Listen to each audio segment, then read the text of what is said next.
Have you ever tried washing down 50 grams of fentanyl with a bottle of vodka after losing a game of Russian roulette? No? Well, that's exactly what happened to our protagonist today. Meet Mitchell Dog, the evil but much cooler twin brother of the well-known doctor from Good Springs. The incident severely messed with his perception of reality. Now absolutely every person has a random gear and height, all creatures and robots have swapped places, weapons in your hand change after every kill, gravity, weather and jump height changes more often than morale in Kaiser's Legion. And worst of all, doors lead to completely random locations. Can you even finish the story like this? Only one way to find out. Our journey begins at our brother's place, who couldn't resist showing off his superior height. After passing the test, I discovered that I possessed nearly godlike strength, but the charisma of Mark Zuckerberg. Choosing my main skills, guns, melee and unarmed, I left the house and ran into Victor, who had swapped bodies with a nearby big horner. Then, out of habit, I entered the prospector saloon, but behind the door was a collapsed tunnel from the divide with an outer dock inside. Clearly, that's gonna help heal wounds later. Entering another door in the same saloon, I ended up at Camp McCarran.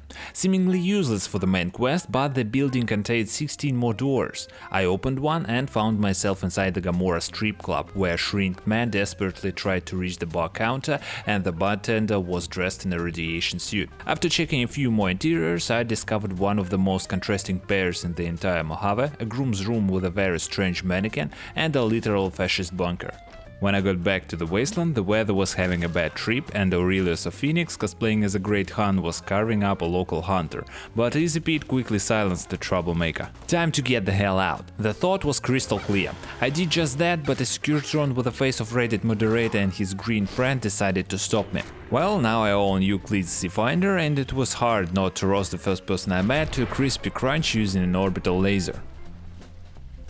Entering the next door, I cleared a couple of floors of the Bison Steve Hotel and stripped reinforced combat armor over for my guest. Then I opened the door to the first floor only to walk straight into a cave where some very unfriendly robots tried to turn me into a one-legged pirate who'd had a bad encounter with shrapnel. Nevertheless, levels won't raise themselves, so I needed to kill everything alive not only because I enjoy it, but also because it gives XP and occasionally resources that could keep me alive. Based on that, the gameplay loop started to look like this: walk through a random door, end up in a radioactive cave full of poisonous horrors you'd never want to meet, like accountants or cazadors, kill everything and try not to die to a random rocket, heart attack or flaming Yao Guai.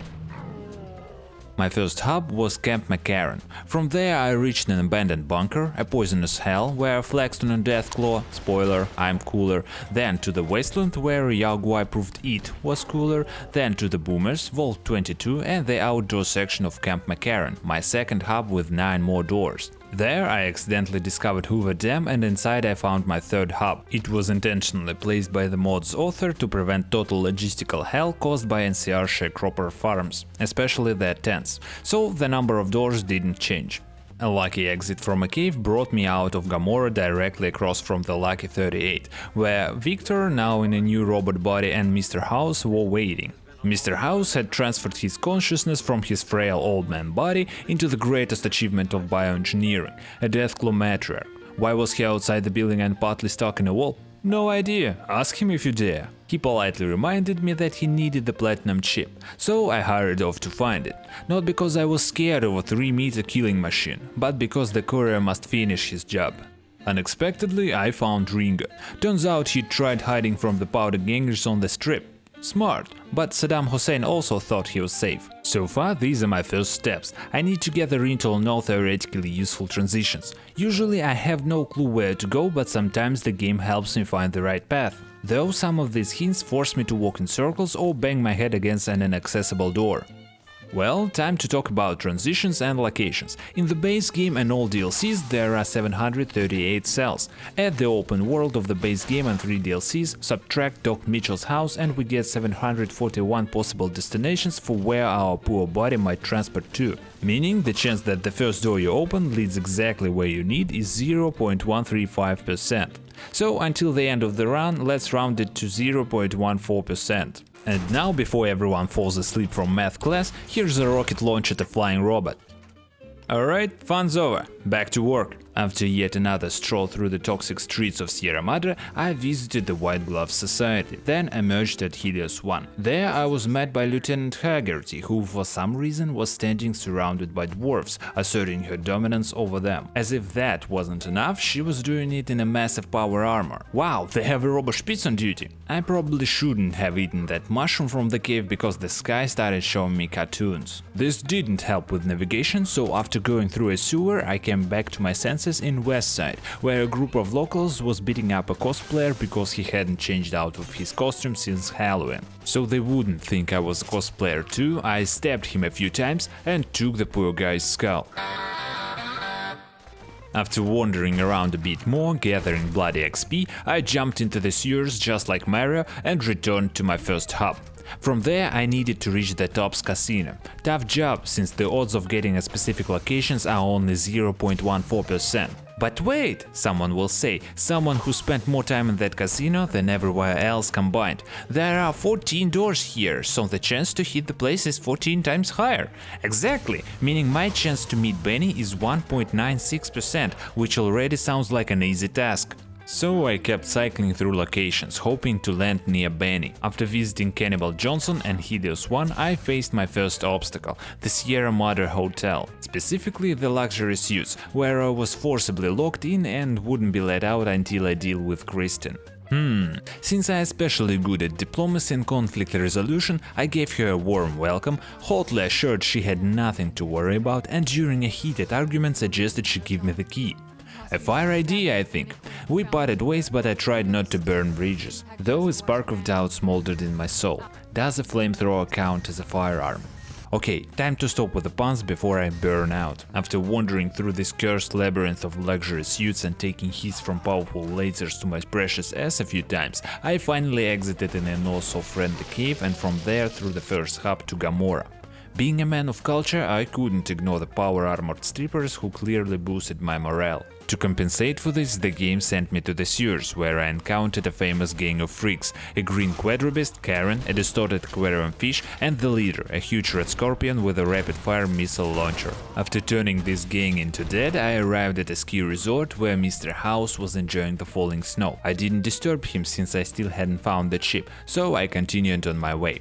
Pushing through a bunch of caves, I reached Nipton, where after a chat with Vulpes and Kulta, I decided to shoot at a flying target. But first I had to launch it. Luckily, gravity turned off right on time. On the way to the Gunrunners, the weather made me think the toxic fog from Sierra Madre had crawled into the Mojave, but probably it was just a hangover. After a few more doors, I finally entered the Tops through the main entrance. Apparently Comic-Con was taking place, so they made me surrender my weapons. I didn't agree with this decision, but I didn't argue, since I'd get my weapons back as soon as I leave the casino, and there are plenty of exits here. On the way to one of them I met Benny, but he didn't recognize me. Pretty hard to recognize a person if they have a bare skull. Exiting into one of the houses in Higgs Village, I pulled the red glare from my pocket and went back to the casino to show Benny what a double tap really means. Then, with the help of a couple of machine guns, an automatic grenade launcher and a Batman, I reminded the locals that I have a right to self-defense and also a gunshot wound to the head.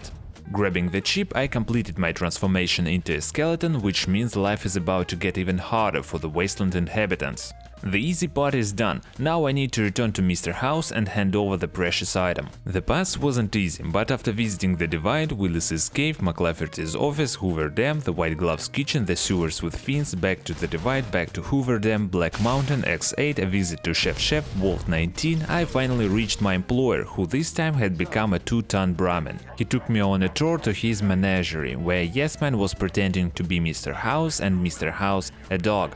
They even demonstrated a new upgrade for flies that lets them fire rockets. Impressed by this news, I started packing for a trip to Kaiser and accordingly to the bunker under Fortification Hill. On the way to the Cottonwood Cove, some legionaries tried to mug me with nuclear bombs and knives, but they didn't account for the fact that nukes hinder more than help or the fact that Mitchell Dock is juiced on chems.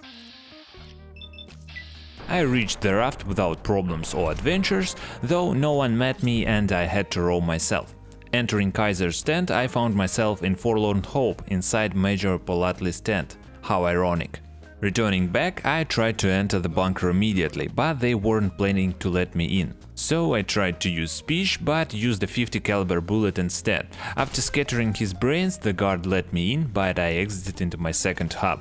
"Uh-oh," I said the legionaries who started a night attack on Camp McCarran. Maybe feeling guilty for leading them there, or maybe just wanting XP, I helped a bit in repelling the attack. Having taken heavy losses, the NCR still managed to destroy the sabotage group. And then I faced a cruel reality. The quest marker led to a dead end. I had to find the entrance to the bunker, and the 0.14% chance to find this location didn't add any optimism. But I was unwavering. If I have to open doors and kill whoever is behind them, I'm happy to do it. A few houses, The Divide, X2, The Thorn, Y17, Novak, Big Empty, The Divide, Atomic Cowboy, Higgs Village, Gamora, Fireroot Cavern, The Tops, Rep Contest Site, Brotherhood of Steel Bunker, Y17, The Hostetler Home, Hoover Dam, Nuclear Test Site, H&H Tools Factory, Bison Steve Hotel, a pool. The road to the bunker was very long. Dozens and dozens of locations flashed by one after another while I tried to read a prayer, make a sacrifice, find some exploits that would help me get to my goal. At one point I even tried to kill everyone inside Camp McCarran, but there were too many of them.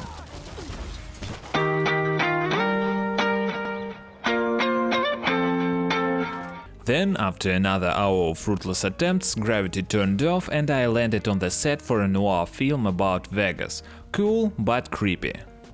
To cheer myself up, I went back to Gamora to look at the strippers in power armor.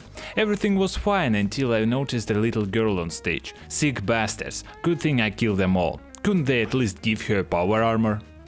Continuing toward the bunker, I met very friendly visitors, cosplayed a bomber plane, ran a butchering workshop at the White Glove Society, visited the transformed dog, relaxed at a resort, cosplayed a maniac, respectfully approached a shrink dude, and did all sorts of questionable things. NCR soldiers finally got their first taste of nuclear winter, and I finally found what I had searched for, the bunker entrance. Energized by victory, I smashed through all obstacles separating me from the console at high speed, only for the new discovery to become a concrete wall I slammed into. I didn't have the chip.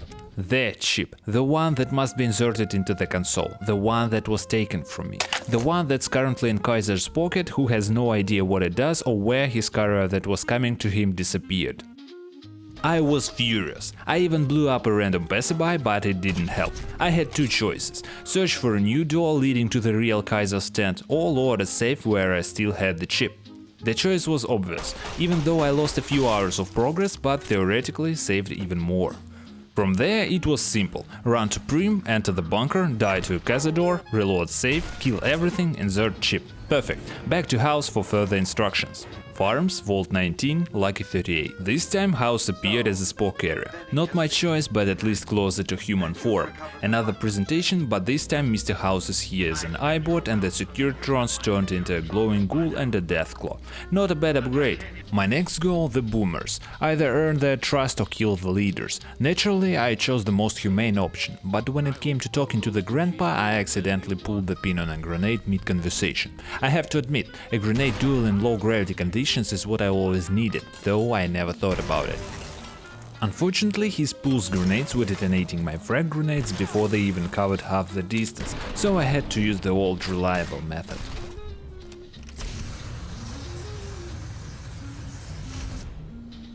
After a few more locations, I found Perl's house. She tried pretending to be NCR, but a concrete block on a rebar flying directly into her face stripped the disguise of the witch.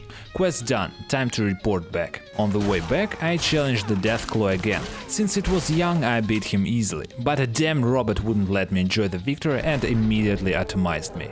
Reaching the Lucky 38, I informed Doghouse that everything was done and then went to deal with the Amertus. In Gamora, I immediately started questioning Micro Caccino. After a short conversation in which I resisted to joke about his height, since I'm above such things, I went to Clandon. He looked like a respectable gentleman, but I know he's a sick sadist and a murderer. So I killed him immediately, because I don't tolerate competition.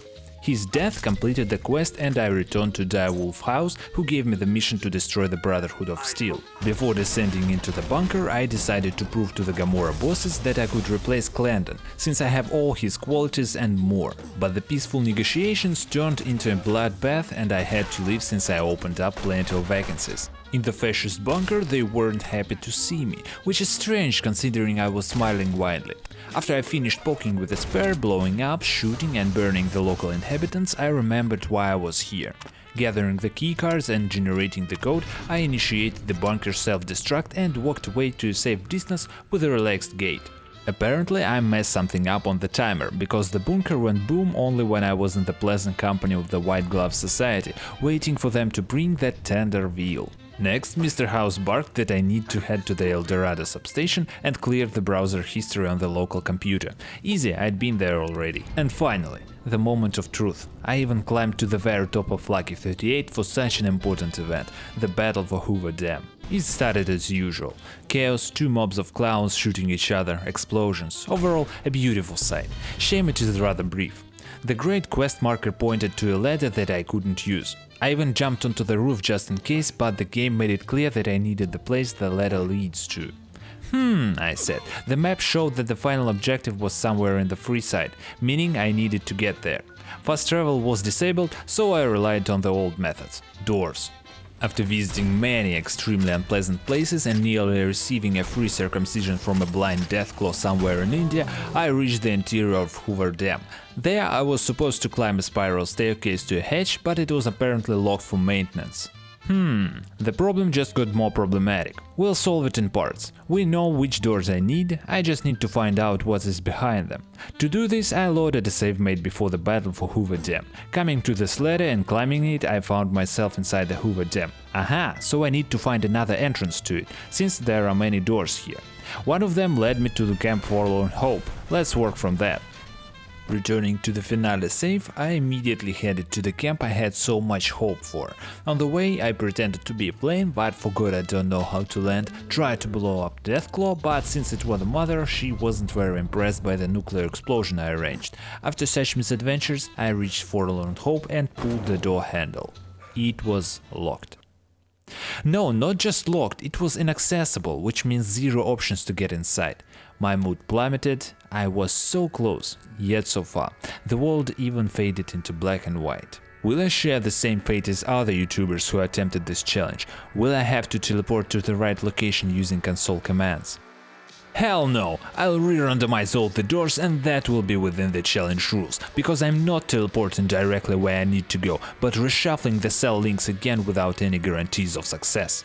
I believe in success, so it's doable. As soon as the randomizer finished its work, I immediately went to Repcon, where a door should lead me to the Hoover Dam. On the way, I had a slight misunderstanding with some legionaries, resulting in a second Legion attack on Camp McCarran. Luckily for the NCR, it was a tiny sabotage group, otherwise it wouldn't have been almost a bloodless defense. Moment of truth. I kick open these old doors and actually end up at Hoover Dam, not far from the control room. I'm so happy, I even politely asked the guards to let me pass. Arguments like I have just a question and I have an appointment unfortunately didn't work. Unfortunately for them. Reaching the computer, I wasted no time inserting the chip and letting Mr. House into the Hoover Dam local network. Pushing forward and breaking the defense's resistance, I suddenly realized that nuclear bombs in tight spaces are not the best choice of weapons. Flipping the switch and turning on the lights, I headed to the eastern side of the dam. Naturally, I got dumped near the Sunset Sarsaparilla plant, where I introduced a local scorpion to the Holy Scripture and not so peaceful atom. At this moment I decided to cheese the game with nuclear grenades. It's done pretty simply. Throw a grenade and switch to another weapon. It's like diplomacy, only instead of arguments I have uranium-235. Thus precisely heating the space to tens of millions of degrees, saturating it with gamma radiation, a stream of neutrons, and generously seasoning it with decay products flying in all directions on a powerful shockwave, I reached the Legate's camp. Sticking to the same tactic, first I eliminated all the pawns, literally splitting them into atoms, and then I started preparing an ambush for Legate Lanius, but apparently he sensed something because he jumped off the mountain in pajamas with a Gatling laser in his hands, and if that wasn't enough, he detonated several prepared nuclear charges. Apparently those were power pajamas with asbestos plates, because I can't find another explanations for why he survived. Continuing to demonstrate the non-peaceful atom to everyone willing and unwilling, I finally killed Legate Lanius. But this didn't do much to break the morale of his legionaries, who kept shooting at me with grenade launchers and lasers. At a certain point I even lost all my holy grenades, which means God left this place and I was left to finish off the survivors with whatever I had. Meeting the clowns from the asylum, I hinted that they weren't welcome here, and when they didn't believe me, a few rockets and Mr. House personally in the body of a secured drone proved to the general that he should have leveled guns, not speech. Thus, I managed to beat a fully randomized Fallout New Vegas, even if in the end I was fenced off from humanity in another dimension together with a narrator Ron, who is mumbling again about how war never changes. Thanks a lot to everyone who made it this far. If you enjoyed this as much as I did, leave a like. If not, hit dislike. And if you want more of this madness, subscribe on YouTube and Twitch. See you soon.